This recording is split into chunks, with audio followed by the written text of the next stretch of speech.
Shalom shalom. Nashukuru Mungu ya kwamba tumepata nafasi mimi naye tuweze kushirikiana neno la Mungu kwa mara nyingine. Namshukuru Mungu kwa kuwa tumepata kibali cha kuweza kuendelea katika somo la mwisho katika mafundisho ya kwanza ya Kristo ambayo ni hukumu ya milele. Namshukuru Mungu kwa maana hii ni somo ambayo naenda kuhitimisha katika mafundisho sita ya kwanza ambayo Paulo aliandika katika Ibrania 6 kuanzia mstari wa 2 na 3 akizitaja akiziorodhesha. Tulianza na somo la kwanza ambayo tunaona katika Waebrania 6 zimeorodheshwa. Naomba tu nisome tu kwa ambayo naweza kuwa ni mgeni, naweza kuwa ni mgeni kwa mara kwanza na nasikia nachokizungumza naweza kuwa ni kitu kipya. Lakini haya mafundisho ya kwanza ya Kristo kama nilivyosema yanapatikana katika Ibrania 6 kuanzia mstari wa 2 na 3. Naomba nifungue nisome. Nasema kwamba nikianza kuanzia mstari wa kwanza. Kwa sababu hiyo tukiacha kuyanena mafundisho ya kwanza ya Kristo, tukaze mwendo tufikirie utimilifu, tusiweke misingi tena ya kuzitubia kazi hizo na uhai. Hiyo somo la kwanza. Na wakuwa na imani kwa Mungu, somo la pili. Na wa mafundisho ya mabatizo, somo la 3. Na kuwekewa mikono, somo la 4. Na kufufuliwa wafu, somo la 5. Na hukumu ya milele, somo la 6. Bwana Yesu asifiwe. Mtumishi wa Bwana, haya ndio mafundisho ya kwanza ya Kristo ambayo tumekuwa tukianza nayo tokea mwanzoni. Sasa hivi tunafikia somo la 6. Kusudi yote haya ni kwa ajili ya muamini anapokuja katika Kristo. Uzuri Paulo aliwekaga haya mafundisho ya 6 kuwa ni mafundisho ya kwanza ya Kristo. Kwa hiyo inampendeza Mungu sana ukishaokoka ukamwamini Yesu, ulipoongoza sala ya toba, unakuwa unajiuliza ni vitu gani napaswa nianze nazo kujifunza. Basi uzuri Biblia ishaweka mwongozo. Haya ndio mafundisho ya kwanza ya Kristo ambayo tunaita ni maziwa. Ni chakula ambacho ni kwa ajili ya mtoto mchanga. Lakini chakula hiki ukila inakupa neema ya kuweza kukomaa kwenda kufikia kula chakula kigumu ambayo ni nyama. Chakula kigumu ambacho kimeandikwa hapo katika Ibrania mlango wa 5 mwishoni kule. Basi na shukuru Mungu kwa kuwa umepata kibali kuweza kusikiza hii. Basi naomba tuchukue nafasi tena tuweze kuingia katika somo hili. Kwa kabla mambo yote nitaomba uweze kusali, kusalisha sali hapa nilipo. Basi naomba tu utaisimamisha hii video kwa sekunde kadhaa mpaka utakapomaliza kusali. Basi nikupe nafasi mtumishi wa Bwana. Amen. Shalom shalom. Tunaendelea. Basi tunaendelea na somo letu ambalo linaitwa leo hukumu ya milele. Tunaanza katika kitabu cha Danieli mlango wa 12 kuanzia mstari wa 2 na 3. Tena wengi wa hao waliolala katika mavumbi ya nchi watamka, wengine wapata uzima wa milele, wengine aibu na kudharauliwa milele. Na walio na hekima watang'aa kama mwangaza anga, na hao waongozao wengi kutenda haki watang'aa kama nyota milele na milele. Bwana Yesu asifiwe. Mtumishi wa Bwana, hii somo ni kwa habari ya hukumu ya milele. Ninaposema kwa habari ya hukumu ya milele ninamaanisha nini? Mtumishi wa Bwana, naomba ufahamu kwamba hukumu ya milele imewekwa mahususi kwa ajili ya kumpima kila mtu kazi yake jinsi ilivyo. Shalom shalom. Kila mmoja wetu hapa duniani tumekuja kwa ajili ya kusudi maalum. Hatujaja hapa duniani kwa bahati mbaya au kuzaliwa kwetu hapa duniani haina sababu. Ina sababu maalum kwa nini upo duniani. Na wewe unapimwa jinsi ambavyo maisha yako hapa duniani yanapimwa jinsi ambavyo utakavyokuwa na uwezo wa kurithi ufalme wa Mungu. Ukiishi maisha duniani hapa, ukimjua Mungu, ukamtumaini Mungu, ukampendeza, mwishowe ukashinda yote, unapata neema kuona kitu tunachoitwa uzima wa milele. Maana yake ni kwamba kila mmoja wetu maisha yetu yanapimwa. Tumepewa utashi huru kuamua tunavyotaka jinsi ya kuishi hapa duniani. Nikwambia ukweli mtumishi wa Bwana, huo utashi unaweza ukaamua leo kuwa mtu mwema, ukaamua kuwa mtu mbaya. Ukaamua kuwa mtu wa Mungu, ukaamua kutokuwa mtu wa Mungu. Ukaamua kuishi katika njia zako, ukaamua kufanya lolote ambalo unalotaka. Lakini fahamu ya kwamba kila jambo unalofanya lina mwisho wake na lina mwanzo wake. Na ndio mtumishi wa Bwana. Kila jambo ambalo tunalitenda lina mwelekeo wake, linakuwa na safari yake ambayo inakuwa na mwisho wake au inakuwa na hukumu yake. Mtumishi wa Bwana, tunavyoishi hapa duniani inapaswa angalia jinsi unavyoenenda sana. Lakini fahamu ya kwamba hii dunia ikujiumba yenyewe. Maisha yetu si hatukujiweka duniani wenyewe. Lazima urudi ukajiuliza maswali ya msingi. Mimi ni nani? Nimetokea wapi? Ni kwa nini naishi duniani? Nafanya nini? Kwa nini nimezaliwa jinsia hii? Kwa nini nimezaliwa katika nchi hii? Kwa nini nimezaliwa katika serikali hii? Kwa nini nimezaliwa katika jamii? Kwa nini nimezaliwa katika rangi hii? Haya maswali yote ukijiuliza yanarudi katika yote utajikuta yanarudi katika sehemu moja, kwamba basi inawezekana kuna sababu kwa nini niko hapa duniani. Inawezekana bado niliumbwa, inawezekana nimewekwa. Kwa unaporudi utakuja kugundua kwamba yupo Mungu anayesimamia na kuratibu vyote. Kama ambaye ni kiumbe unaweza kujiuliza maswali yote, basi ukigeukia na vitu vingine kama viumbe, wanyama, ardhi, maziwa, milima, majabari, mapango, yote yanatenda kazi katika mfumo mmoja, yote yanafanya kazi kwa wakati mmoja. Ni ajabu sana hata ulipo hapo, pamoja na binadamu na utashi huru. Huu mwili ambao tumepewa ina kama mifumo zaidi ya 10, sijui mifumo ngapi tulifundishwa kwenye biolojia. Ina mifumo ya kupumua, mifumo ya kusukuma damu, mifumo ya homoni, kuna mifumo mikubwa na midogo. Kuna mifumo hadi midogo ya kusafisha, yani mwili tunaitaga mfumo wa kukojoa, yani kutoa uchafu.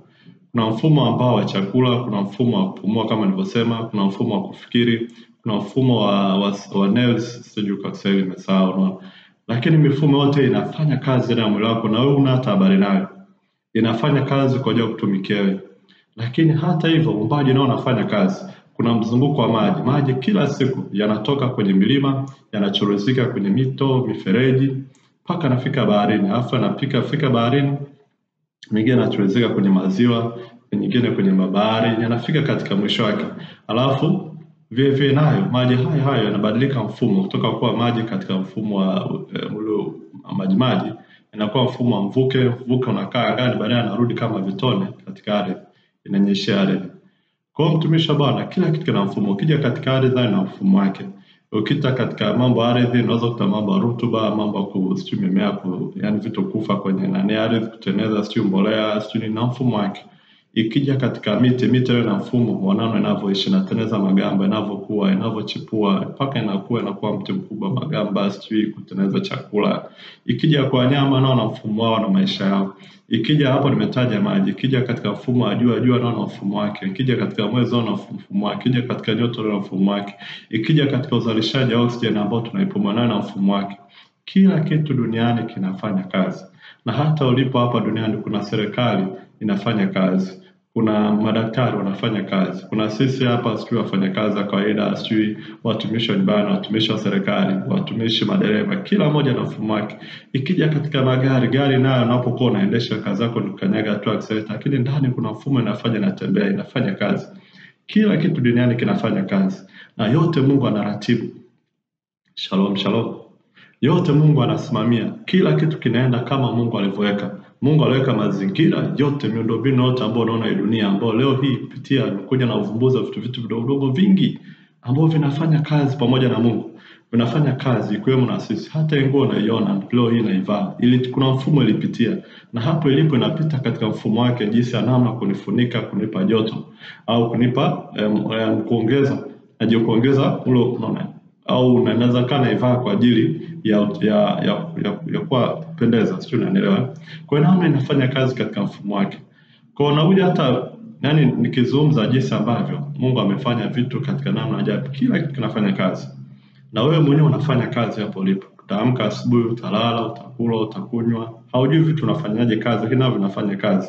Lakini bado nao unafanya kazi. Na pia unapata kipato, unanunua hiki, unakuwa, unafika hivi, unazeeka. Kwa yote ni sehemu ya maisha. Pia kuna kuzaliwa na mwingine anatangulia. Unaona? Lakini haya yote mtumishi wa Bwana, maisha yetu hapo duniani sio kwa ajili ya mwili peke yake. Sisi hapa ni roho na nafsi zinazoishi ndani ya mwili. Maisha yetu sisi yanapimwa jinsi ambavyo tunavyoishi katika miili yetu, tunavyoenenda katika miili yetu. Kama nilivyokuambia kwamba kila kitu kinafanya kazi na Mungu ameweka mazingira, na wote tunafanya kazi pamoja na Mungu. Kwa hiyo tujue kwamba Mungu yupo, Mungu yuko hai. Unaona? Lakini kuna sababu kwa nini vitu vinaenda hivi, mtumishi wa Bwana.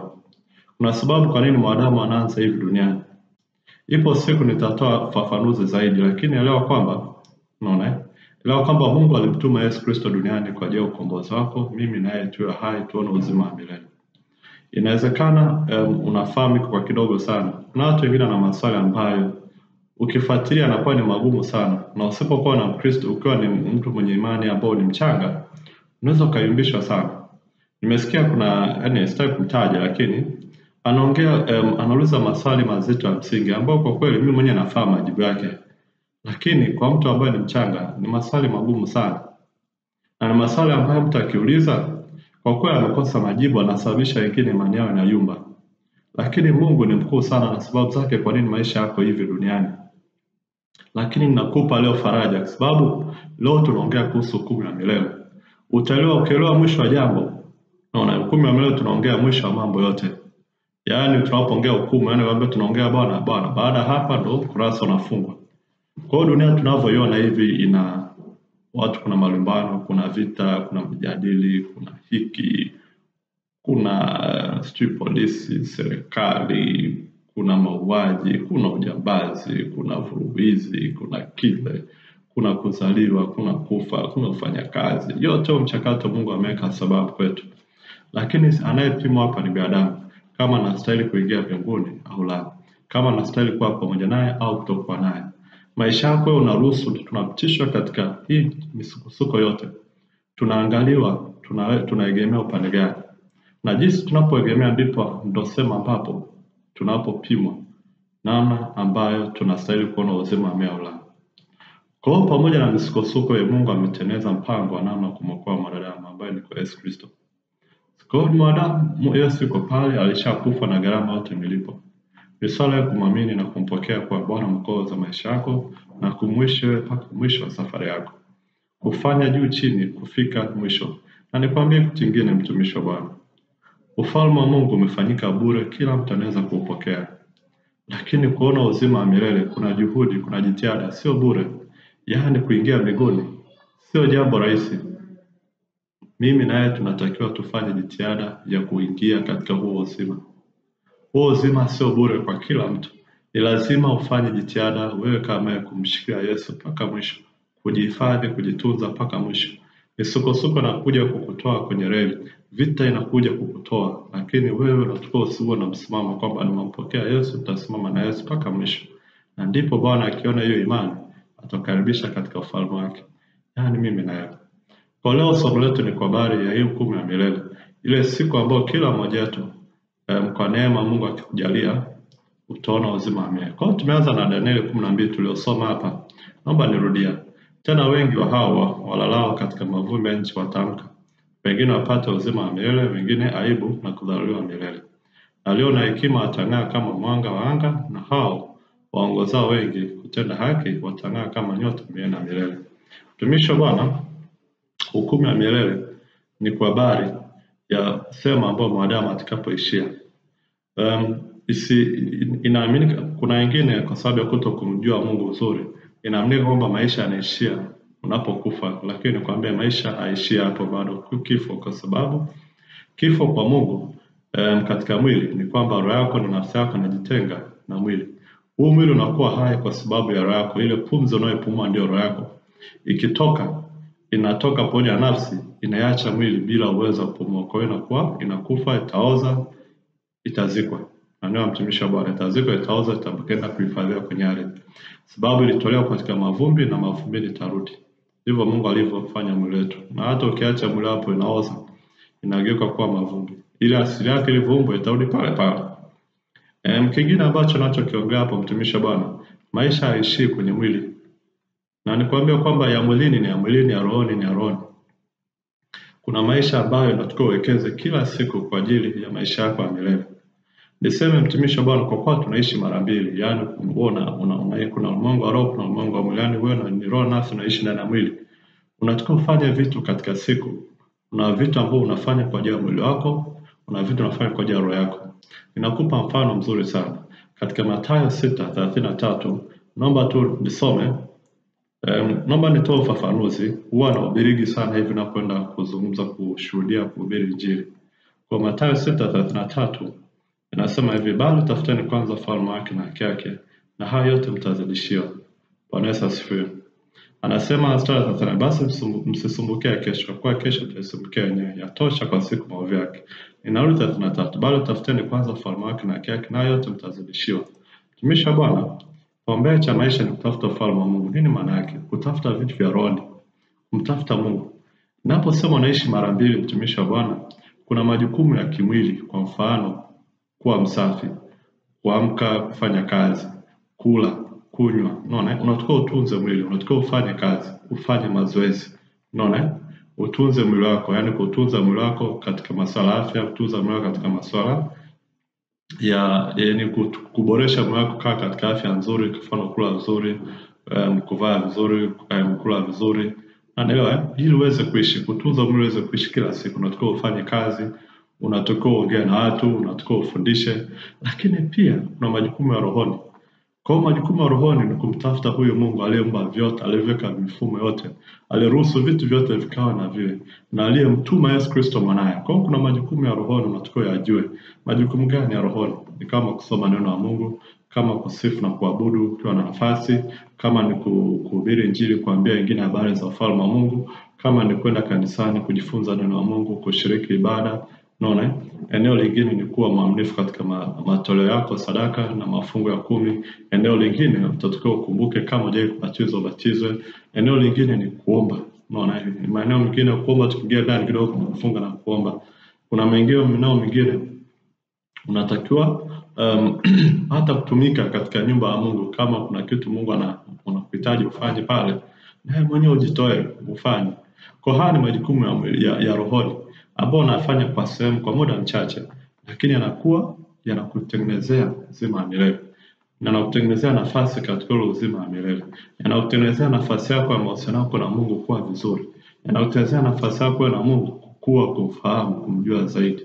Kwa haya ni ya rohoni, nimeyataja mwilini. Sasa unapokuwa unaishi mwilini peke yake, haya rohoni huyajui, unajikuta una hatari kubwa sana kutokuwa na uzima wa milele. Kwa sababu Mungu anakupima jinsi unavyoishi katika mwili wako. Kwa unapokuwa na muda mchache hivi, unafanya nini na mwili wako? Unapimwa. Unaona? Kwa kama unazingatia vya mwilini, kama ambavyo watu wanavyozingatia sio kutafuta pesa. Wakati Mungu anasema tafuta kwanza ufalme wa Mungu na haki yake. Kipaumbele cha maisha sio kutafuta pesa. Pesa ukizitafuta, Biblia inasema wazi kabisa hautokaa ushibe nazo. Pesa kama pesa ni kwa ajili ni kama kifaa kinachokusaidia kufanya kazi. Pesa sio kitu unachokitafuta, pesa ni kitu kinakufuata wewe. Lakini unachotafuta ni ufalme wa Mungu. Ukigeuza kutafuta pesa, utajikuta unakuwa mtumwa wa hicho kitu ambacho kiko chini yako. Sasa kuwa mtumwa kwenye pesa, sasa ambao kiko chini yako, matokeo yako wewe hapo. Yaani ndio hivyo, una matokeo yako unaishia tu kumkosea Mungu. Sababu pesa nayo imeumbwa, lakini Mungu ni wa milele, hajaumbwa. Ukibidi utafute kitu kilicho juu ya vyote wote na ambao ni Mungu. Kwa hiyo ukimtafuta Mungu kila siku ukamweka kipaumbele, unakuwa unafanya vizuri kwa upande wa rohoni na Mungu anakusaidia. Sema unapotafuta ufalme wa Mungu na haki yake, na mambo mengine yote unazidishiwa. Kwa kama ni baraka zako zinakufuata, kama ni hizo pesa ambazo unazifanyia kazi, zitakuja kwa namna yake. Na hata nguvu ya kufanya kazi, Mungu atakujalia. Hata nguvu ya kufikiria, kutanua wigo, kubarikiwa, Mungu atakujalia. Unaona? Na hata siku unapotakiwa kurudi nyumbani, atakujalia kujua ili uweze kujiandaa vyema. Mtumishi wa Bwana, nazungumza haya kwa sababu naongea kuhusu hukumu ya milele. Ninasukuma nizungumze kwa sijapanga kuzungumza haya. Nilikuwa nimeshaandaa vizuri. Lakini najua kuna sababu maalum kwa nini Mungu ananiambia nikazanie sehemu. Kwa hiyo hukumu yako ni sehemu ya muhimu sana. Biblia inasema kwamba, nasoma Mhubiri 7 mstari wa 8. Mhubiri 7 mstari wa 8. Neno nasema hivi, heri mwisho wa neno kuliko mwanzo wake, na mvumilivu rohoni kuliko mwenye roho ya kiburi. Mtumishi wa Bwana, ili neno naongea kwa habari ya kwamba ni heri mwisho wa neno kuliko mwanzo wake. Yaani heri unapomaliza mwendo kuliko ulivyoanza. Wengi wetu tunaweza kaa tumeanza mwendo vibaya sana. Tumeanza katika uharibifu maisha yetu duniani, tumefanya vitu vingi vibaya. Lakini cha muhimu kukote unamalizaje mwendo wako. Ndio maana hukumu ya milele ni kitu cha muhimu sana. Ni muhimu sana uzingatie unapomaliza mwendo wako. Watu wengi wanapuuzia hili jambo. Wanaanza vizuri, wanafika katikati vizuri, lakini hawazingatii wanamalizaje. Wanapuuzia wanapomalizia mwendo wao. Mimi nakwambia mtumishi wa Bwana, malizia mwendo wako kwa kuona uzima wa milele. Fahamu kwamba kuna Mungu, amini Mungu yupo. Amini Mungu yuko hai. Amini Mungu ana makusudi naye, anaamini Mungu anataka umtumikie na umtumikie. Unaona? Kwa mwishoni utakuja kukutana naye. Tumepitia mafundisho 6 huko ambayo ametujenga sana.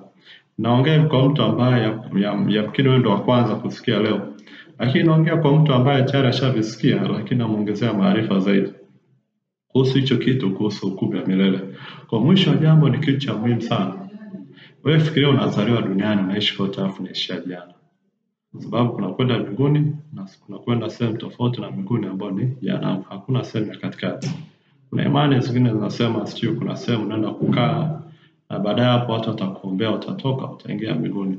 Nikwambia ndugu yangu, hiyo taarifa sio kweli kwa sababu maandiko hayajawahi kusema kitu kama hicho. Hajawahi kuongea kwa habari ya sehemu ya katikati.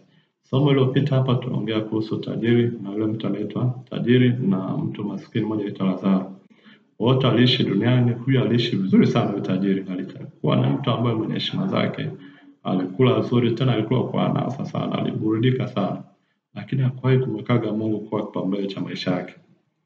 Mwishoni akafika kifo, mwisho wake akajikuta anaishia sehemu ambapo kwenye mateso, alikuwa anateseka kweli kweli.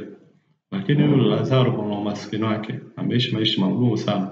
Lakini mwishoni akaishia katika kifua cha Ibrahim, akaishia katika sehemu ya pumziko, na akapumzishwa kwenye kifua cha Ibrahim na akawa na furaha.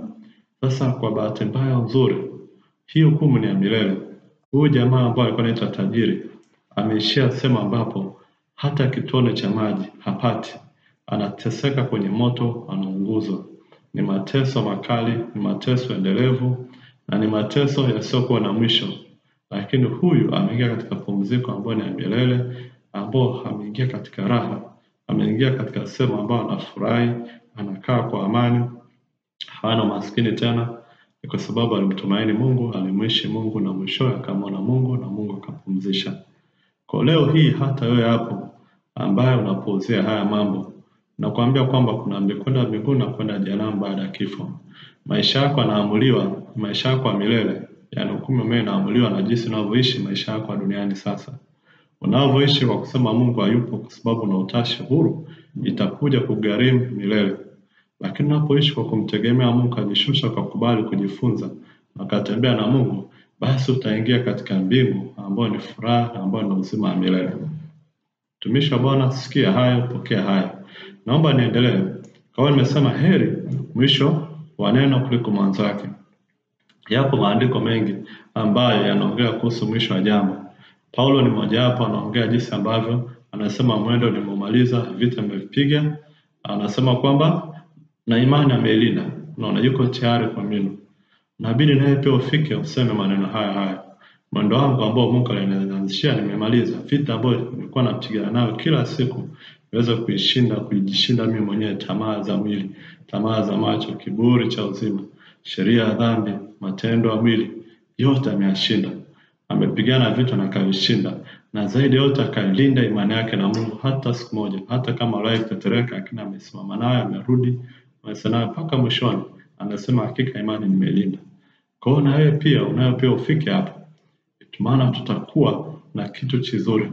Na naongea kuhusu hukumu ya milele kingine. Kabla sijaingia kwenye maandiko yanaongea kuhusu hukumu ya milele, natamani pia naongezea kitu kingine. Naomba tusome katika kitabu cha Korintho wa kwanza mlango wa 3 kuanzia mstari wa 10 mpaka mstari wa 15. Maandiko yanasema, kwa kadiri ya neema Mungu niliyopewa, mimi kama mkuu wa wajenzi wenye hekima naliweka msingi na mtu mwingine anajenga juu yake.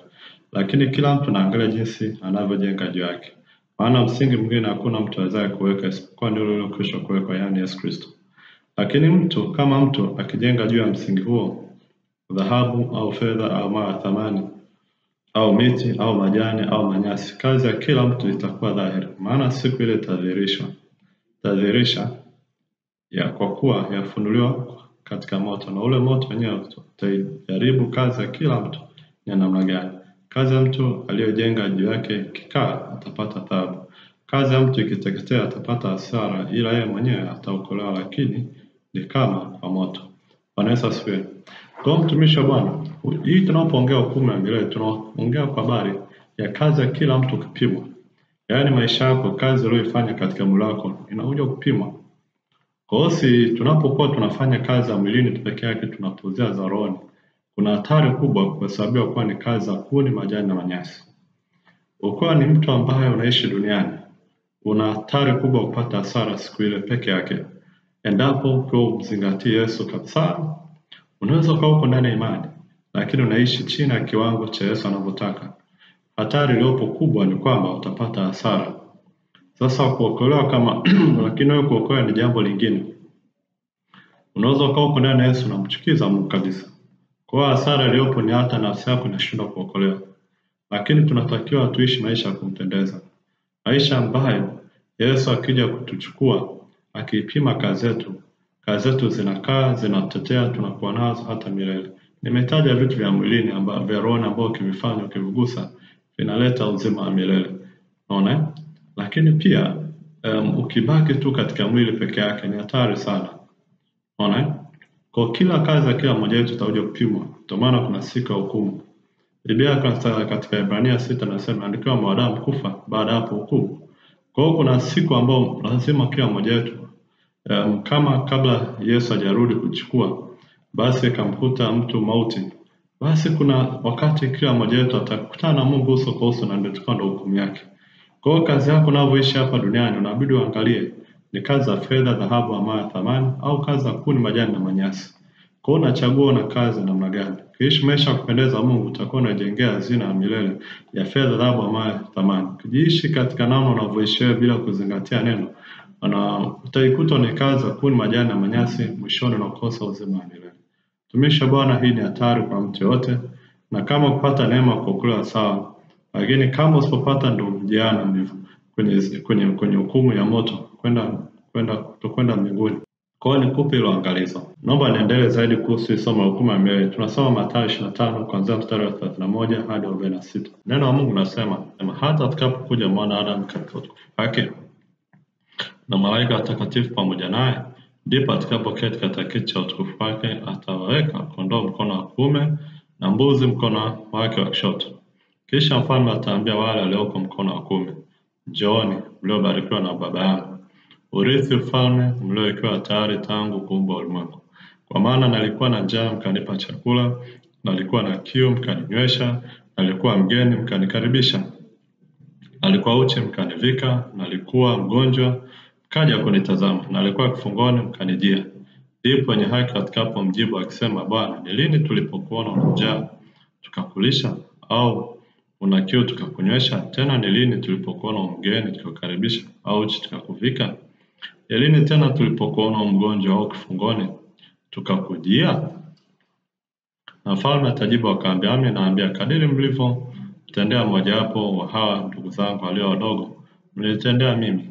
Kisha ataambia na wale walioko mkono wake wa kushoto, ondokeni kwangu mliolaaniwa, mwende katika moto wa milele aliowekewa tayari Ibilisi na malaika zake. Kwa maana nalikuwa na njaa msinipe chakula, nalikuwa na kiu msininyweshe, nalikuwa mgeni msinikaribishe, nalikuwa uchi msinivike, nalikuwa mgonjwa na kifungoni msije kunitazama. Ndipo hao pia watajibu akisema, Bwana, ni lini tulipokuona wewe una njaa au na kiu au mgeni au uchi au mgonjwa au kifungoni tusikuhudumie? Na atajibu akisema, Amin naambia, kadiri msivyomtendea mmojawapo na wa hao walio wadogo, hamkumtendea mimi. Na hao watakwenda zao kuingia katika adhabu ya milele, bali wenye haki watakwenda katika uzima wa milele. Tumishi wa Bwana, tunaona jinsi ambavyo katika ule mwisho wa dunia au mwisho kabisa, tunaona kuna wakati ambapo Yesu ataketi katika mfalme, atahukumu mataifa yote, atatuhukumu mimi na wewe. Kwa kuna ambao watakao kuja mbele zake watatengwa na Bwana kushoto na kulia. Kuna ambao wa kulia wataenda katika uzima wa milele. Kuna ambao Yesu atahukumu kwamba ninyi hamkunitendea haya yote, wataenda katika hukumu ya milele. Kwa mtumishi wa Bwana, angalia hivyo vitu, kuna uzima wa milele na pia kuna adhabu ya milele. Hukumu gani unataka uchague? Mimi ningeshauri uende katika uzima wa milele, kwa sababu sasa kuna ya nini afaa wewe uzaliwe uishi hapa duniani afu uishie jehanamu? Shalom shalom, mtumishi wa Bwana, hakuna kitu chema kinachoitwa jehanamu. Kule ni adhabu kweli kweli. Nisema ambapo hukumu yake unapata unafuu kwenye kulia na kusaga meno. Mateso ni makali kiasi kwamba hakuna sehemu yote ya kutafutia unafuu zaidi ya kusaga tu meno yako na kulia. Kwa hiyo utakuwa ni maisha ya kulia endelevu na kusaga meno endelevu. Ni mateso yasiyokoma, ni mateso ambayo yatakuwa ndo maisha yako ya kudumu. Wewe itakuwa tu ni adhabu tu basi. Hakuna siku ambao huyo mwanadamu atakayetoka katika hicho kifungo. Hakuna siku ambao utakuja kutolewa hata ingepita miaka milioni na trilioni na trilioni. Wapi? Ni hukumu endelevu. Kwa hiyo tumisha Bwana, sio tujitahidi. Tufanye bidii mimi na yetu tuishi maisha ya kumpendeza Mungu. Tumuogope Mungu, tumuhofu Mungu. Huyu ni Yesu anaongea hivi. Hapa duniani yuko kama mwanakondoo. Kana kwamba ni kitu cha kudharaulika, ni kitu cha kupuuziwa. Ndivyo wanadamu wanavyoishi. Na shetani ametetena kupitia watu wake, kupitia makala yake, amefanya watu wote tuone kama ni sawa kumdharau Mungu, kumdharau Yesu. Lakini sasa hii dharau, kuna siku watu watakuja kuona ujinga uliokuwepo kwenye hiyo dharau. Atakuja kugundua kumbe Yesu ndio alikuwa ndani. Yesu ndio kila kitu. Anatamani Yesu afanye juu chini amsaidie, lakini hawezi tena kumsaidia kwa sababu alimdharau moja kwa moja mpaka mwisho. Alitegemea nguvu zake, alitegemea mali zake, alitegemea ujuzi, wakati yote Mungu alimjalia. Na Mungu anafaa makusudi kukujalia ili ajue kwamba wewe unastahili kweli kuingia uzima wa milele. Ndio maana wokovu ni bure, lakini kuingia mbinguni hiyo ni gharama ambayo mimi na yeye tunapaswa tuilipe. Kama mtu anataka muone Mungu, uone uzima wa milele, wewe ndio utakayelipa hiyo gharama ya kuishi maisha ya kumpendeza Mungu. Wewe ndio utakayefunga, wewe ndio utakayeomba, wewe ndio utakayesoma neno la Mungu. Hutatuingie mbinguni kwa bahati mbaya. Neema ambayo tunayosemaga huwa inafanya kazi ingali kuwa hai. Yaani neema inakusaidia kumjua Mungu. Unaona? Ndio maana unapokosea, unapotenda dhambi, badala Mungu kukuhukumu mara moja, anakupa muda wa kutengeneza. Kwa hiyo unajua Mungu kweli ni wa upendo na rehema. Na ukiomba msamaha Mungu anakusamehe. Lakini siku ile hukumu ambayo umeacha mwili wako, pale neema haifanyi kazi. Pale Mungu anakuwa ni hakimu, hai tena mwanakondoo. Atakuhukumu pale na maisha yako. Kwa hiyo pale hutaanza kusema naomba unisamehe. Unatakiwa mpaka siku mauti yako unapokuta uwe tayari. Bwana Yesu asifiwe. Uwe tayari ushatengeneza ingali ulikuwa hai.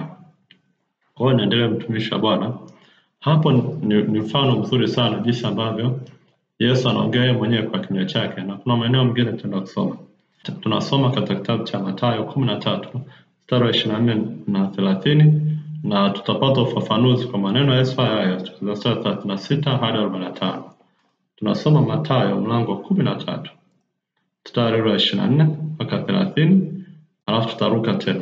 Anasema, akatolea mfano mwingine akisema, ufalme wa mbinguni umefanana na mtu aliyepanda mbegu njema katika konde lake. Baadaye majani ya ngano yalipomea na kuzaa yakaonekana na magugu.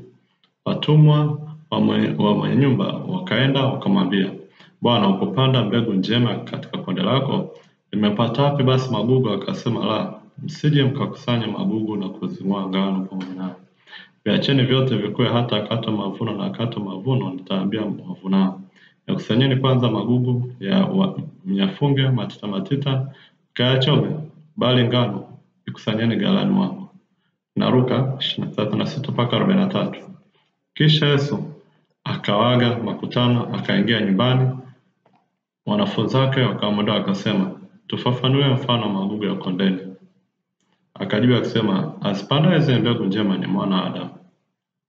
Lile konde ni ulimwengu, zile mbegu njema ni wana wa ufalme, na wale magugu ni wana wa yule mwovu. Yule adui aliyeyapanda ni Ibilisi. Mavuno ni mwisho wa dunia, na wale wavunao ni malaika. Basi kama vile magugu yakusanywavyo na kuchoma motoni, ndivyo itakavyokuwa katika mwisho wa dunia. Mwanadamu atawatumia malaika zake, nao watakusanya kutoka katika ufalme wake machukizo yote na hao watendao maasi, na kuwatupa katika tanuru ya moto, ndiko kutakwako kilio na kusaga meno. Bwana Yesu asifiwe. Shalom shalom. Mwanzia mstari wa 43, ndipo wenye haki watakapong'aa kama jua katika ufalme wa Baba yao. Mwenye masikio na asikie. Bwana Yesu asifiwe, mtumishi wa Bwana. Na Yesu nimeona kitu hapo kama alivyosema katika Danieli. Ni maneno yale yanaongea kitu kimoja. Bwana Yesu asifiwe. Kwa hiyo kuna wakati fulani Mungu anaruhusu magugu na ngano yakue pamoja. yanaruhusu kwa sababu hajajulikana ngano ni lipi na gugu lipi. Lakini ipo wakati utafika magugu atajitenga moja kwa moja na ngano. Wale ambao watakaosema Mungu hatumtaki, tunamtaka shetani, tunataka mambo yetu. Na wale ambao wanasema Mungu tunamtaka, tuko tayari kusimama naye mpaka mwisho. Kwa hiyo kuna wakati utafika hiyo tofauti utajitokeza na utajiweka bayana. Na sababu hiyo waliomchagua shetani watakwenda zao na waliomchagua Mungu watakwenda katika sehemu yao. Bwana Yesu asifiwe. Kwa hiyo mtumishi wa Bwana, tujifunze hapa. Wewe uko wapi? Wewe unataka uwe wapi? Unataka kwenda wewe na unataka uishie katika hatma ya kwenda jehanamu, katika ziwa la moto, au unataka kwenye hatma ya kwenda mbinguni? Kama nilivyosoma hapo kwamba kumbuka hatma ya kila mmoja katika hizo njia imewekwa wazi. Mwanzo 41, na mwanadamu atatuma malaika zake nao watakusanya kutoka katika ufalme wake machukizo yote na hao watendao maasi na kuwatupa katika tanuru ya moto, ndiko kutakwako kilio na kusaga meno. 43, ndipo wenye haki watakapong'aa kama jua katika ufalme wa Baba yao, mwenye masikio na asikie. Kwa hiyo unakuta kila mmoja ana thawabu yake. Thawabu ya watenda maasi na mabaya ni kwenye moto, unaona, kwenye mateso, kwenye adhabu kali. Lakini thawabu yenye haki pamoja na uvumilivu wa mateso yao watakuja kuona watakapong'aa kama jua katika ufalme wa Baba yao. Hapa ndipo Yesu aliposema. Kwa hiyo tunaendelea tena, mtumishi wa Bwana. Naendelea kutoa ufafanuzi wa hiyo siku ya mwisho jinsi itakavyokuwa. Ambapo Yesu ameanza kuitoa tu dokezo katika kitabu cha Mathayo hizo sehemu mbili, na hata Danieli anatoa dokezo, lakini kwenye Ufunuo Yohana mlango wa 20 kuanzia mstari wa 1 hadi 15 inaweka vizuri sana jinsi itakavyokuwa. Kwa hiyo tunaenda kusoma kwa pamoja. Biblia inasema hivi: kisha nikaona malaika akishuka kutoka mbinguni mwenye ufunguo wa kuzimu na mnyororo mkubwa mkononi mwake. Akamshika yule nyoka azimani ambaye ni Ibilisi na Shetani, akamfunga miaka 1000, akamtupa katika kuzimu, akamfunga, akatia muhuri juu yake, asipate kuwadanganya mataifa tena hata ile miaka 1000 itimie, na baada ya hayo yapasa afunguliwe muda mchache. Kisha nikaona vitu vya enzi wakaketi juu yake, nao wakapewa hukumu, nami nikaona roho zao waliokatwa vichwa kwa ajili ya ushuhuda wa Yesu na kwa ajili ya neno la Mungu, na hao wasiomsujudia yule mnyama wala sanamu yake, wala hawakuipokea ile chapa katika vipaji vya nyuso zao wala katika mikono yao, nao wakawa hai wakatawala pamoja na Kristo miaka 1000. Na wafu waliosalia hawakuwa hai hata itimie miaka 1000. Huo ndio ufufuo wa kwanza. Heri na mtakatifu ni yeye aliye na sehemu katika ufufuo wa kwanza. Juu ya hao mauti ya pili haina nguvu, bali watakuwa makuhani wa Mungu na wa Kristo, na watatawala pamoja naye hiyo miaka 1000. Na hiyo miaka 1000 itakapokwisha, Shetani atafunguliwa atoke kifukoni mwake, naye atatoka kuwadanganya mataifa yaliyo katika pembe 4 za nchi, Gogu na Magogu, wakusanya kwa vita, ambao hesabu yao ni kama mchanga wa bahari. Wakapanda juu ya upana wa nchi, wakaizingira kambi ya takatifu, na mji huo uliopendwa moto ukashuka toka mbinguni ukawala. Na yule Ibilisi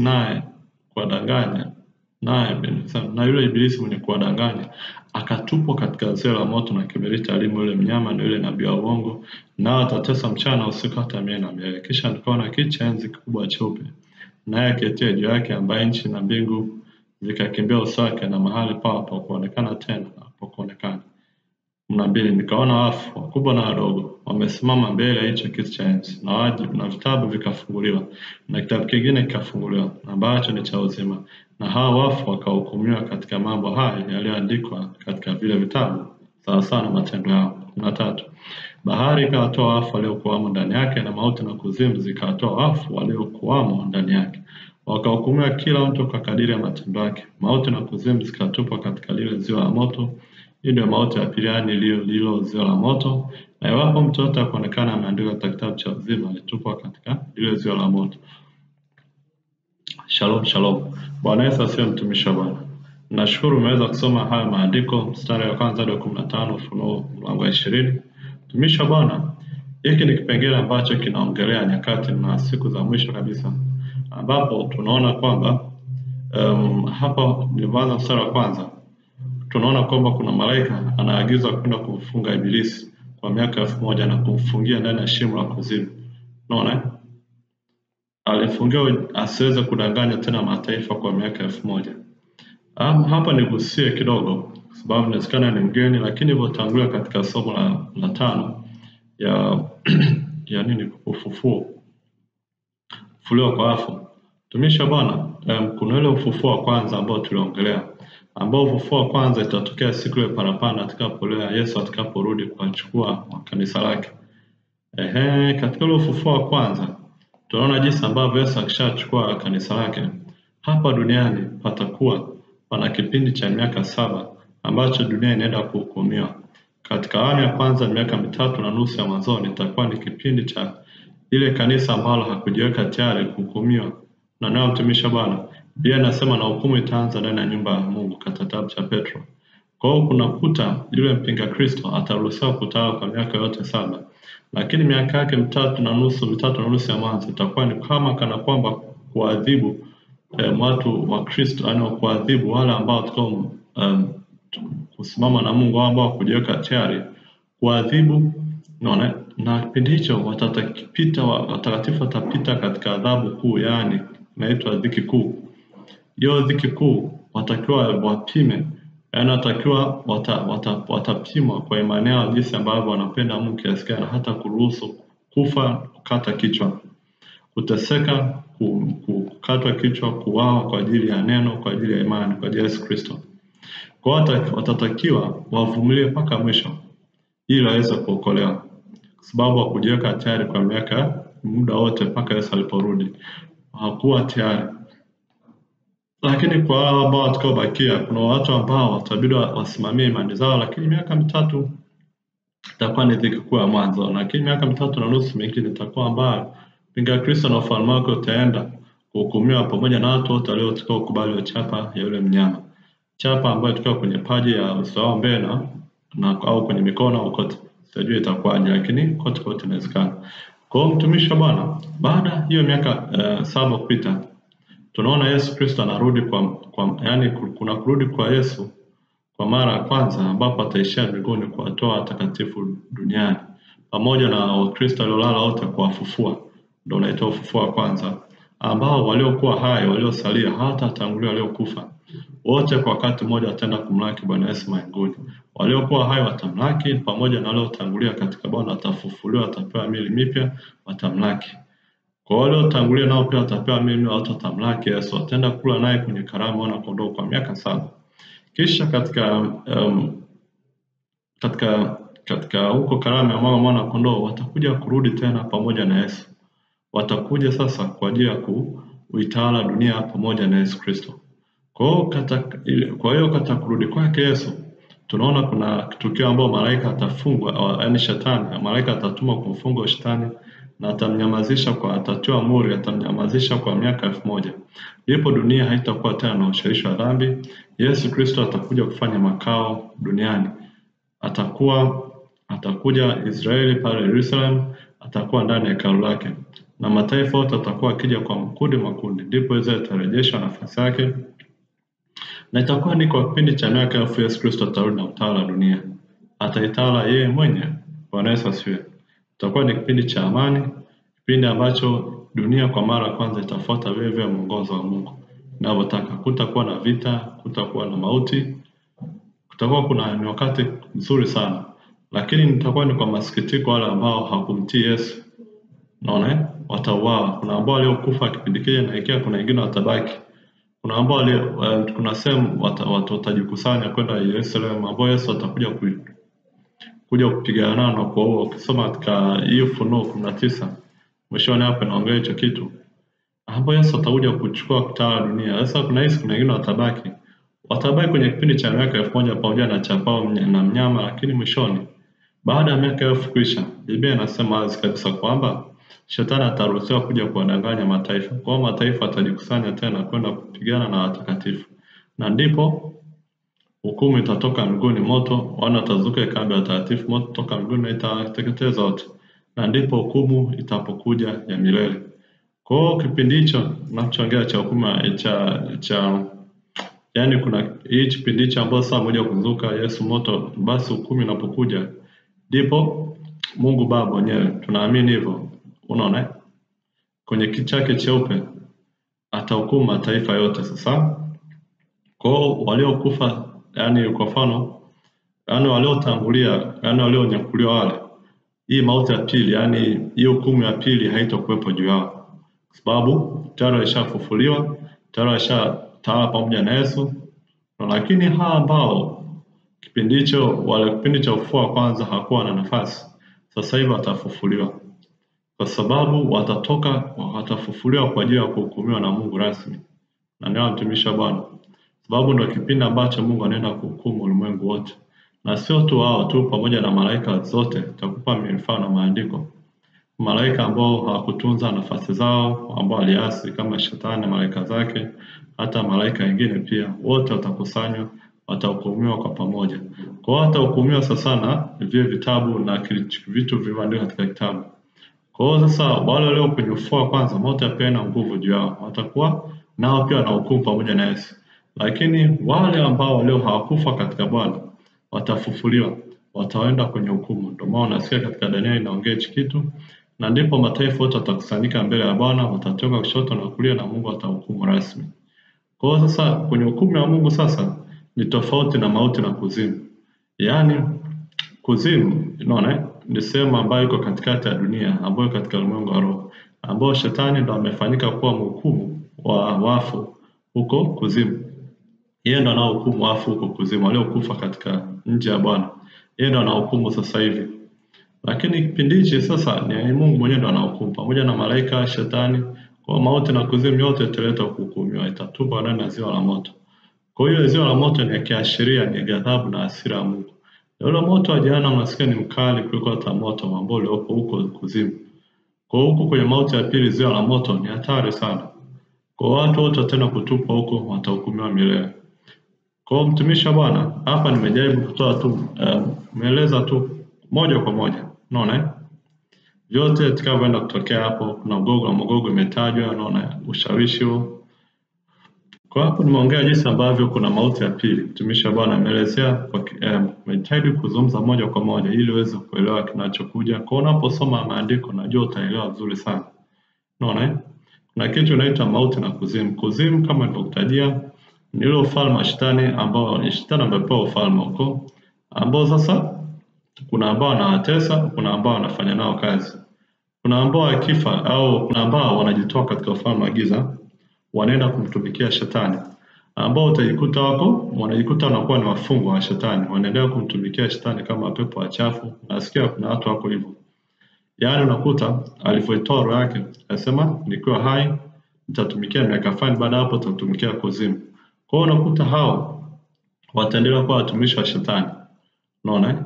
Inategemea na mikataba yao, lakini kuna ambao unaona hakumwishi Mungu akafa. Lakini kwa sababu hawana sehemu na Mungu, basi ataikuta ametupwa katika falme ambapo Shetani atawatesa, atawahukumu huko. Unaona? Kwa hiyo atakula adhabu, lakini baadaye Yesu Mungu mwenyewe atakusanya vyote hivyo, atavihukumu. Shetani na malaika hao na malaika zake, wale mapepo, sio majini tunaita, pamoja na watumishi wake ambao yamkini wako kwenye utumishi, wote watahukumiwa katika ile ziwa la moto, na wafungwa wengine ambao wako kwenye bahari watatolewa, watahukumiwa. Kwa wote hakuna hata mmoja atakaosalia. Kwa hiyo itakuwa ni hukumu ya milele. Unaona? Kwa hiyo anasema kwamba unaona kuna ambao, naomba tu niongee kuhusu hukumu ya hapa. Naona na sura ya 10, na yule ibilisi mwenye kuwadanganya akatupwa katika ziwa la moto kiberiti alimo yule mnyama na yule nabii wa uongo, na watatesa mchana usiku hata milele na milele. Hii kipengele cha mnyama tutarudi tu katika somo la nyuma, mila 5 ya kufufuliwa kwa wafu niliongelea. Kuna moja, kisha nikaona kiti cha enzi kikubwa cheupe. Nilikuwa nasema cheupe, na yeye aketie juu yake, ambaye nchi na mbingu zikakimbia uso wake, mahali pao pa kuonekana. Nikaona wafu wakubwa kwa wadogo. Hawa na waliokufa sio katika Bwana, nje ya Bwana. Kwa hiyo naita ufufuo wa pili. Unaona, huo ndio ufufuo wa pili. Wafu yani waliokufa, unaona, lakini sio katika Bwana. Unaona, waliokufa katika dhambi, maskini, wakubwa kwa wadogo. Kwa kila ina mtu hapo anaongelea. Wamesimama mbele ya hicho kiti cha enzi. Ndio pale Yesu alikuwa anasema kwamba yeye atasimama, atabagua mataifa, na vitabu vikafunguliwa, na kitabu kingine kikafunguliwa ambacho ni cha uzima, na hao wafu wakahukumiwa katika mambo hayo yaliyoandikwa katika vile vitabu sawasawa na matendo yao. Kwa kuwa Mungu ni wa haki, lazima ataje hukumu yako na makosa yako, na mtu anahukumiwa kwa yale makosa. Kwa bahari ikawatoa wafu waliokuwamo ndani yake. Kwa kuna wafu ambao walienda kumtumikia shetani moja kwa moja kwenye bahari. Unaona? Na mwingine anasema na mauti na kuzimu. Kwa zote hizi ni sehemu tofauti, unaona? Inawezekana kuzimu ndio ufalme wa shetani na mauti ndio sehemu ambapo wale wafu ambao waliokufa katika Bwana. Au kuzimu na wale ambao ndio mapepo walikuwa wamekaa huko wanasubiria hukumu yao. Kwa hiyo kuzimu zikatoa wafu waliokuwamo ndani yake, wakahukumiwa kila moja kwa kadiri ya matendo yake. Kwa mauti na kuzimu zikatupwa katika lile ziwa la moto. Hiyo ndio mauti ya pili, yaani hilo ziwa la moto. Na iwapo mtu yote akuonekana ameandikwa katika kitabu cha uzima, alitupwa katika lile ziwa la moto. Kwa mtumishi wa Bwana, angalia sana jinsi inavyotisha hivi vitu. Mtu anazaliwa, mtu anaamua kuingia katika mambo ya kishetani, akidhania atakuwa salama, atakula vinono vya dunia, vya nchi hii, lakini cheke mwisho anapoishia. Mtu anaishia hapo. Kwa nini mtu ishia hapo? Anaishia kwenda kwenye moto. Najua ndio anasema heri mwisho wa jambo kuliko mwanzo. Heri mwisho wa neno kuliko mwanzo. Sasa angalia mwisho hawa jamaa. Waliona ni furaha kula tu vinono vya dunia, wakatoa roho zao kwa shetani, wakamtumikia shetani, hata wakifa wamtumikie shetani. Basi wanaenda huko, wako baharini. Lakini waona leo sasa Mungu baadaye hukumu ya mwisho inapokuja, Mungu anaitupa wote kwenye ile ziwa la moto. Unaona? Ambao ni mauti ya pili. Sasa hii ni raha gani? Hakuna raha yoyote hapa. Hakuna faida yoyote kumtumikia shetani. Cheki hawa watu wanakwenda. Lakini vile vile mimi na wewe tuangalie sisi tunakwenda, tusiangalie hawa watu kwa ujumla. Tujiangalie mimi na wewe. Roho yako ndio ya muhimu sana kuliko yote, iokolewe. Mimi naye na pasa tufanye juu chini tuone huu uzima. Kwa hakuna katikati hapo. Kwamba sijui utakosea kidogo, sijui utakaa sehemu, hakuna. Lazima uwe umeshinda. Lazima uwe tayari kila saa, siku zote. Uwe unaishi maisha ya ushindi kila siku, endapo ukiitwa hata usipojua, uwe tayari. Kwa hiyo tusijiandae katika vitu vya mwilini tunavyoweka akiba, kwamba ikitokea dharura tutatumia akiba itanisaidia. Naweka akisha ndani ya moyo wako una Yesu, una mafuta ya kutosha, una upako wa kutosha. Endapo ukiitwa au parapanda ikilia, uweze kunyakuliwa, uweze kukutana na Bwana uso kwa uso, na iwe furaha kwako. Naamini hapo nimeongea vitu vingi sana hapo, unaona. Tumisha Bwana, naweza nikarudi kwanza mstari nimeruka. Labda tu nivisome afu nielezee kidogo, lakini nishavitaja hapo. Naomba nianze mstari wa kwanza, nitaishia kuanzia mstari wa 9. Kisha nikaona malaika akishuka kutoka mbinguni mwenye ufunguo wa kuzimu na mnyororo mkubwa mkononi mwake. Akamshika yule nyoka wa zamani ambaye ni Ibilisi na Shetani, akamfunga miaka 1000. Akamtupa katika kuzimu, akamfunga. Akatia muhuri juu yake asipate kuwadanganya mataifa tena hata ile miaka 1000 itimie. Na baada hapo yapasa afunguliwe muda mchache. Kisha nikaona viti vya enzi. Kwa hapo mtumishi wa Bwana alikuwa anaongea kwa habari shetani kufungwa. Unaona? Kwa hiyo shetani ambao watu wanamtegemea litafungwa kwa miaka 1000 kwa sababu Mungu ndo anayeamua. Kuna swali ambayo itajitokeza mwishoni nitalijibu. Ni kwa nini shetani anaruhusiwa kukaa hivi vyote hivi? Kwa hiyo mwishoni nitaongelea mtumishi wa Bwana. Unaona? Kwa hiyo litafungwa, unaona, ingawa yeye nabii wake wa uongo pamoja na mpinga Kristo tayari wameshatupwa kwenye ziwa la moto kwa mauti ya pili. Lakini hawa pamoja na Adamu shetani atafungwa. Unaona? Na neno mtumishi Bwana. Mstari wa 4, kisha nikaona viti vya enzi wakaketi juu yake na wakapewa hukumu. Hao ni watakatifu. Nami nikaona roho zao waliokatwa vichwa kwa ajili ya ushuhuda Yesu na kwa ajili ya neno la Mungu. Unaona? Na hawa wasiokusudia ile nyama wala sanamu yake wala kuipokea ile chapa katika vipaji vya nyuso zao wala katika mikono nao wakawa hai wakatala pamoja na Kristo miaka 1000. Kwa hiyo mtumishi wa Bwana, unaona kuna wale ambao walionyakuliwa pamoja na Yesu. Hapa unaona? Hao ndio watakatifu, unaona? Alafu kuna watakatifu wengine ambao waliookolewa baada ya kile kipindi cha dhiki kuu, ambao walipaswa wakati vichwa vyao kwa ajili ya ushuhuda Yesu au neno la Mungu. Unaona? Lakini nao wakamshinda yule mnyama, unaona? Wasimsujudie yule mnyama wala kuchukua sanamu yake wala kuchukua chapa mpinga Kristo. Walivumilia ile dhiki kuu yote. Unaona? Kwa hiyo baadaye Mungu akafanya kuwa hai ukatala pamoja na Yesu kwa miaka 1000. Kwa hiyo alishinda. Kuna watu ambao tunaona walishinda kile kipindi ambacho cha miaka 7 ya hukumu. Bwana Yesu asifiwe. Kwa hiyo kipindi cha miaka 1000 wakataa pamoja na Yesu hata ikatimia miaka 1000. Tutakuja kuongea vizuri sana kinachotokea ndani ya miaka 1000. Ambao tutatoa somo linaloitwa siku ya 7, lakini kubwa nachokilenga ni mwisho wa jambo, hukumu ya milele. Hivi ni vipindi ambavyo tunakaribia kwenda sasa hivi. Sasa hivi tunangoja ni unyakuo. Parapanda ile wa Kristo aondolewe. Ili mpinga Kristo aweze kufanya nini? Kutawala kwa yeye kama ilivyoamriwa na Mungu na shetani kutawala, na baada hapo Yesu aje kutawala kwa miaka 1000. Kwa hiyo tuko katika hicho kipindi hapo. Kwa hiyo ndo maana sasa hivi ni saa ambayo hakuna ajuaye siku wala saa, tunatakiwa tu tuwe tayari. Unaona? Parapanda inaweza kalia wakati wote. Kuwa tayari mtumishi wa Bwana. Kwa hapa naongea kicho kipindi ambacho baada ya kuvuka ikaja miaka 1000 baada ya kuvuka shetani anafunguliwa, anafanya udanganyifu ili tena hivyo. Alafu Mungu baadaye anahukumu sasa mataifa yote. Waliokuwa kwa jehanamu, kwa kila Mungu anaenda kufunga ukurasa. Kwa ukurasa unafungwa kwa ambao anaenda uzima wa milele, kuna ukurasa ambao anaenda kwa ziwa la moto. Kwa hiyo unaamua unaenda wapi mtumishi wa Bwana. Unanielewa? Kwa hiyo niendelee mtumishi wa Bwana, unaona? Ni kama nimeandika kwamba hukumu ya milele itakuwa siku ya mwisho kwa wenye haki na wenye dhambi. Bwana Yesu asifiwe. Kwa hiyo naomba tu niongelee katika Ufunuo 21 sura 8.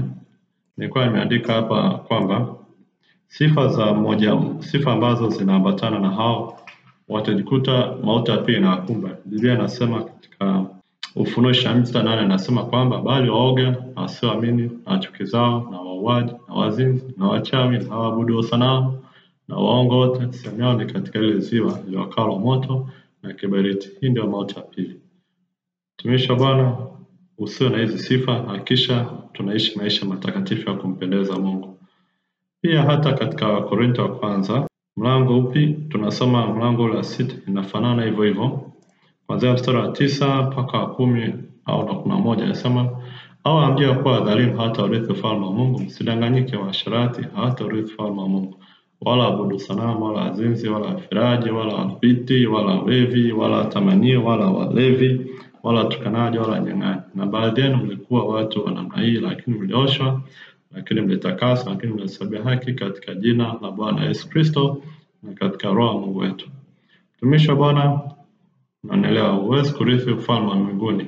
Ufalme wa mbinguni au mbingu zikakupokea ukiwa na sifa hizi, lazima ukubali Yesu Kristo kubadilisha maisha yako. Lazima upokee Yesu Kristo ya Bwana Mwokozi wa maisha yako. La sivyo utajikuta pamoja na uoga wako, pamoja na uzinzi wako, pamoja na siku gani hauoni ufalme wa Mungu. Bwana Yesu asifiwe. Na pia kipengele kingine hapo tunaongea kuhusu hukumu.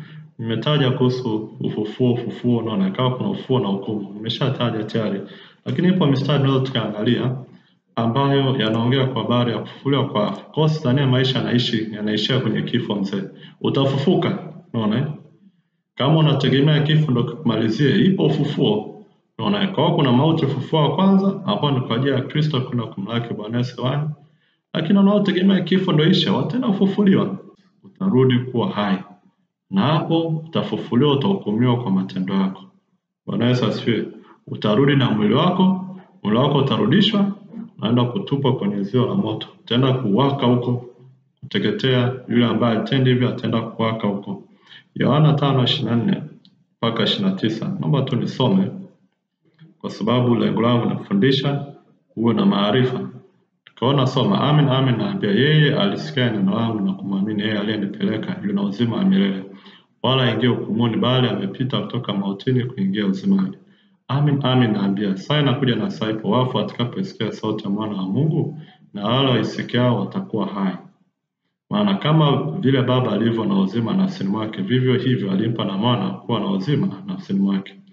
Naye akampa amri ya kufanya hukumu kwa sababu ni mwana Adamu.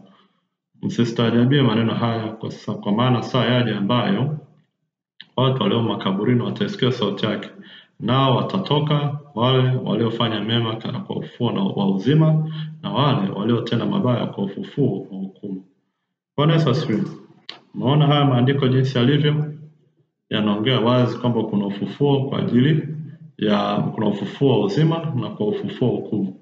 Kuna ambao watakaofufuliwa kwa ajili ya kuingia kwenye uzima wa milele, na kuna ambao watafufuliwa kwa ajili ya ufufuo hukumu, waliotenda mabaya wale.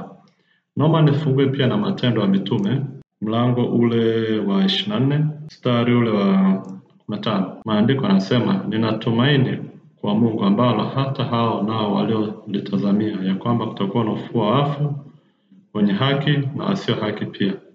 Kwa anataja kwa habari ya kitu inaitwa ufufuo ambayo inaambatana na hukumu ya milele. Kwa Yohana 6:40 inaongea kwa habari ya ufufuo wa uzima. Kwa kuwa mapenzi yake Babangu ni haya, kwamba kila amtazamaye mwana na kumwamini yeye awe na uzima wa milele, nami nitamfufua siku ya mwisho. Hii ni ahadi ambayo Bwana Yesu anahitaji kufufua waliokuwa na mtumaini na mtazamia. Atafufua yeye mwenyewe. Bwana Yesu asifiwe. Kwa ndo maana atashuka toka mbinguni, watakuja kumlaki yeye mwenyewe, ndo ataenda kuwafufua. Kwa hiyo tumesoma pia katika Ufunuo 20 kuanzia mstari wa 6, tumeona kabisa ufufuo hukumu. Unaona? Yaani unafufuliwa kwa ajili ya kwenda kuhukumu. Kwa hiyo mtu asidanganye kwamba maisha yanaishia kwenye kifo. Kuna kufufuliwa kwa wafu. Unaona? Kidhania kwamba kifo ni kujidanganya. Utakuja kufufuliwa na mwili wako tena kuadhibiwa.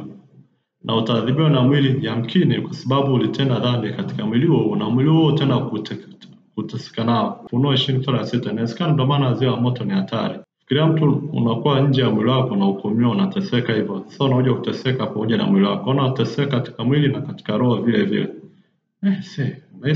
Sio mchezo. Ufunuo mlango wa 20:6 anasema, huo ndio ufufuo wa kwanza. Heri na mtakatifu na yeye aliye na sehemu katika ufufuo wa kwanza. Juu ya hao mauti ya pili haina nguvu, bali watakuwa makuhani wa Mungu, na Kristo nao watatawala pamoja naye hiyo miaka 1000. Hiyo ndio ilivyo kwa Kristo. Waliokufa katika Bwana wapo katika ufufuo wa kwanza, badala ya kuwa na watakuwa na makuhani wa Mungu, na Kristo atatawala pamoja naye kwa miaka 1000. Kwa hiyo itakuwa ni heri sana kwa Kristo. Mwisho utakuwa ni mzuri, hakuna mfano. Lakini kwa ambao wengine hao tunaona katika Ufunuo 20 kuanzia mstari wa 12 mpaka 15, anasema nikaona wafu wakubwa kwa wadogo wamesimama mbele ya hicho kiti cha enzi. Hao wamefufuliwa na vitabu vikafunguliwa. Unaona? Na kitabu kingine kikafunguliwa ambacho ni cha uzima, na hao wafu wakahukumiwa katika mambo hayo yaliyoandikwa katika vile vitabu sawasawa na matendo yao. Bahari ikatoa wafu waliokuwamo ndani yake, na mauti na kuzimu zikatoa wafu waliokuwamo ndani yake. Unaona? Wakahukumiwa kila mtu kwa kadiri ya matendo yake. Mauti na kuzimu zikatupwa katika lile ziwa la moto. Hiyo ndio mauti ya pili, yaani hilo ziwa la moto. Na iwapo mtu yote ataonekana maandiko ya kitabu cha uzima, alitupwa katika lile ziwa la moto. Kwa mtumishi wa Bwana, nakushuhudia tu kwa habari haya maneno. Kama ulikuwa hujui, fahamu kabisa kuna hukumu ya milele. Ulichopokea kwa Yesu ni kitu cha thamani ujaye, ndio ile sio thamani wake. Inawezekana uthamani wake unaweza kuwa ni mdogo kwa sababu katika mwili hapa duniani, lakini kwa haya maandiko umeona leo, aona saa mwisho. Kumbe Yesu ndo anayetetea mwisho wa safari yetu. Yesu ndo kila kitu. Hapa ndipo napoona Yesu ndo kila kitu. Kwenye hukumu ya milele yeye ndo anayetuhukumu, sio mwinginevyo. Kwa hiyo ukimkataa leo, umekataa uzima wa milele. Umekubali kwenda katika ziwa la moto na mwili wako huo. Umekubali kwenda kuadhibiwa sasa na hata milele. Hiyo ishindwa Mungu abishe mbali kabisa. Lakini unapompokea Yesu, umekubali sio tu kwamba umekubali kumpa Yesu Kristo maisha yako, umekubali kwamba utapata neema kuwa na uzima na utakuwa pamoja naye. Kwa hiyo tushiriki taa pamoja na Yesu, tushiriki kumtumikia Mungu, tuvumilie.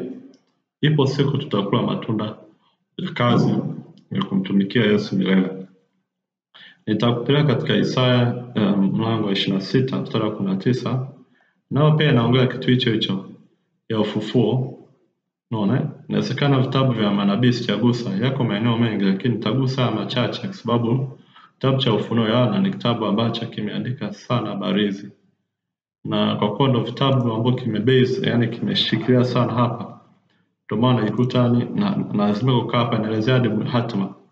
Lakini Mungu ameweka ile jambo katika uzito kwa sababu hataki watu waende jehanamu. Kuna sehemu katika Ezekiel unasema kwamba Mungu hafurahishi na kifo cha mwenye dhambi. Kwa watu wanaokwenda huko jehanamu kwenye adhabu, au wanaokwenda kwenye mauti ya kwenda kutengana na Mungu, sio mpango wake. Nikisoma mstari wa 19, wafu wako wataishi, maiti zangu zitafufuka, amkeni. Kaimbeni ninyi mnaokaa mavumbini, kwa maana umande wako ni kama umande wa mimea, na ardhi itawatoa waliokufa. Mtumishi wa Bwana, huu ni unabii ambao alitamka Isaya, na angalia Yesu Kristo anaweka wazi. Unaona, kitabu cha Ufunuo kinaweka wazi kwa habari ya wafu. Kwa hiyo litamkwaga kuhusu kufufuliwa kwa wafu. Bwana Yesu asifiwe. Kwa hiyo niendelee kwa habari ya hiyo hukumu ya milele. Na kitu kingine pia nilikuwa nimegusia tu, taupa tu na mistari yake ya kuongea. Katika hukumu ya milele wa Kristo hakika watakuwa na sehemu ya kuhukumu. Unaona? Katika Wakorintho wa kwanza mlango wa 6, Wakristo watakuwa wanafanya nini kingine? Mlango wa 6 mstari wa 2 mpaka na 3. Anasema kwamba hamjui kwamba watakatifu watahukumu ulimwengu, na ikiwa ulimwengu utahukumiwa na ninyi, je, mstahili kukataa hukumu zilizo ndogo? Nasema hamstahili kukata hukumu zilizo ndogo. Hamjui kuwa mtahukumu malaika, basi si zaidi sana mambo ya maisha haya? Bwana Yesu asifiwe. Mtumishi wa Bwana, ona hii vitu ambavyo Mungu alivyotuandalia. Hata na sisi pia tutapewa sehemu ya kuhukumu, tutapewa vitu vya enzi vya kuhukumu hata malaika. Huyu shetani ambaye anayesumbua leo na pepo wote, ipo siku tutakuja kwa hukumu hawa, na hata wale malaika ambao tunaona katika kitabu cha Mwanzo 6 ambao waliamua kuacha mbingu na kuamua kuishi hapa duniani kama wanadamu wakati wao ni malaika, hata kuzaa na Adamu, nao pia watakuwa na sehemu ya hukumu. Tunaona hii, mtumishi wa Bwana. Unaelewa? Kwa hiyo pamoja na maandiko mengine ni Petro wa pili mlango wa 2 kuanzia mstari wa 4 anasema, kwa maana ikiwa Mungu hakuachia malaika waliokosa, basi aliwatupa shimoni, akawatia katika vifungo vya giza walindwa hata ije hukumu. Kwa hiyo kuna malaika ambao nahisi ndo hao ambao kwenye Mwanzo 6, sababu shetani tunaona bado yupo anazagazagea na mapepo yake na malaika zake, lakini hawa kuna wengine waliofungwa. Bwana Yesu asifiwe. Hata katika kitabu cha Yuda mlango wa 1 mstari wa 6, sana malaika asiyelinda enzi yao wenyewe, lakini wakaacha makao yao yaliyowahusu, ameweka katika vifungo vya milele chini ya giza kwa hukumu ya siku ile kuu. Kwa siku ile kuu ndio ile siku ya hukumu. Ni siku ya kutisha sana, mtumishi wa Bwana. Lakini pamoja na kuongea kwa habari ya hukumu ya wenye dhambi, hukumu ya mauti ya pili, lakini hapa pia ndio upande wa pili, uzima wa milele, ile furaha ya milele itakaenda kwa ajili ya watakatifu. Sasa nimekuwa nikuongelea kwa habari ya hukumu kwa ajili ya wenye dhambi, jinsi kama ni mateso, kulia na kusaga meno, kuumia, kuungua na kuungua na kuungua na kuungua na kuungua, yani sio kwa na mwisho. Kusaga meno, kulia. Yani, lakini kuna upande wa pili ambao ni furaha. Tunapata katika Ufunuo 21. Sasa tutasoma wote Ufunuo 21 yote mstari wa 1 hadi 27. Tutaenda pia Ufunuo 22 kuanzia mstari wa 1 hadi 6, ndipo tukapomalizia. Kwa angalia kinachofuata kwa ajili ya watakatifu baada ya siku ya hukumu, siku ile. Kwa hukumu ya milele kwa ajili ya Kristo ni kitu kizuri sana. Tutasoma wote. Kisha nikaona mbingu mpya na nchi mpya, kwa maana mbingu ya kwanza na nchi ya kwanza zimekwisha kupita, wala hapana bahari tena. Nami nikaona mji ule mtakatifu Yerusalemu mpya ukishuka kutoka mbinguni kwa Mungu, umewekwa tayari kama bibi harusi aliyekwisha kupambwa kwa mumewe. Nikasikia sauti kubwa kutoka katika kile kiti cha enzi ikisema, tazama, maskani ya Mungu ni pamoja na wanadamu, naye atafanya maskani yake pamoja nao, nao watakuwa watu wake, naye Mungu mwenyewe atakuwa pamoja nao. Naye atafuta kila chozi katika macho yao, wala mauti haitakuwepo tena, wala maombolezo, wala kifo, wala maumivu hayatakuwepo tena, kwa kuwa mambo ya kwanza yamekwisha kupita. Na yeye aketie juu ya kile kiti cha enzi akasema, tazama, na afanya yote kuwa mapya. Akaniambia, andika kwamba maneno hayo ni amini na kweli. Akaniambia, imekwisha kuwa. Mimi ni Alfa na Omega, mwanzo na mwisho. Mimi nitampa yeye mwenye kiu ya chemchemi ya maji ya uzima bure. Yeye ashindaye atarithi haya, nami nitakuwa Mungu wake, naye atakuwa mwanangu. Bali waoga na wasioamini na wachukizao na wauaji na wazinzi na wachawi na waabudu sanamu na waongo wote, sehemu yao ni katika lile ziwa liwakalo moto na kiberiti. Hii ndiyo mauti ya pili. Akaja mmoja wa wale malaika 7 waliokuwa na vile vitasa 7 vilivyojaa yale mapigo 7 ya mwisho, naye akanena nami akisema, njoo nami nitakuonesha yule bibi harusi, mke wa mwana kondoo. Akanichukua katika roho mpaka mlima mkubwa mrefu, akanionyesha ule mji mtakatifu Yerusalemu ukishuka kutoka mbinguni kwa Mwenyezi Mungu, mwenye utukufu wa Mungu, na mwangaza wake ulikuwa mfano wa kito chenye thamani nyingi. Katika kito cha yaspi safi kama bilauri ulikuwa na ukuta mkubwa mrefu wenye milango 12, na katika ile mlango malaika 12 na majina yameandikwa ambayo ni majina ya kabila 12 za Waisraeli. Upande wa mashariki milango 3, upande wa kaskazini milango 3, upande wa kusini milango 3, upande wa magharibi milango 3. Na ukuta wa mji ulikuwa na misingi 12, na katika ile misingi majina 12 ya wale mitume 12 wa mwana kondoo. Na yeye aliyesema nami alikuwa na mwanzi wa dhahabu apate kuupima huo mji na milango yake na ukuta wake. Na ule mji ni wa mraba na marefu yake sawa na mapana yake. Akaupima mji kwa ule mwanzi, ulikuwa kama maili 1500 marefu yake na mapana yake, na kwenda juu kwake ni sawasawa. Akaupima ukuta wake, akapata dhiraa 144 na kwa kipimo cha kibinadamu, manake cha malaika. Na majenzi ya ule ukuta wake yalikuwa ya yaspi, na mji ule ulikuwa wa dhahabu safi mfano wa kioo safi. Na misingi ya ukuta wa mji ulikuwa imepambwa kwa vito vya thamani, na nasema vya thamani vya kila namna. Msingi wa kwanza ulikuwa yaspi, wa pili yakuti samawi, ya tatu kalkedoni, na 4 zumaridi, na 5 sardoniki, na 6 akiki, 7 krisolito, na 8 zabarajadi, na wasema wakenda yakuti ya manjano, wa 10 krisopraso, wa 11 hykintho, wa 12 amethisto. Na ile milango 12 ni lulu 12, kila mlango ni lulu moja, na njia ya mji ni dhahabu safi kama kioo kiangavu. Nami sikuona hekalu ndani yake, kwa maana Bwana Mungu Mwenyezi na mwana kondoo ndio hekalu lake. Na mji ule hautaji jua wala mwezi kuangaza, kwa maana utukufu wa Mungu hutia nuru, na taa yake ni mwana kondoo. Na mataifa watatembea katika nuru yake, na wafalme wa nchi huleta utukufu wao ndani yake. Na milango yake haitafungwa kama mchana, kwa maana humo hamna usiku. Nao ataleta utukufu na heshima ya mataifa ndani yake. Ndani yake hakitaingia kamwe chochote kilicho kinyonge, wala yeye afanyaye machukizo na uongo, bali wale walioandikwa katika kitabu cha uzima cha mwana kondoo. Naendelea mlango wa 22 mstari wa kwanza hadi wa 6. Kisha akanionyesha mto wa maji ya uzima wenye kung'aa kama bilauri, ukitoka katika kiti cha enzi cha Mungu na cha mwana kondoo, katikati ya njia kuu yake. Na upande huu na upande huu wa ule mto ulikuwako mti wa uzima uzao matunda aina 12, wenye kutoa matunda yake kila mwezi, na majani ya mti huo ni ya kuwaponya mataifa. Wala hapatakuwa na laana yote tena, na kiti cha enzi cha Mungu cha mwana kondoo kitakuwako ndani yake, na watumwa wake watamtumikia, nao watamwona uso wake, na jina lake litakuwa katika vipaji vya nyuso zao.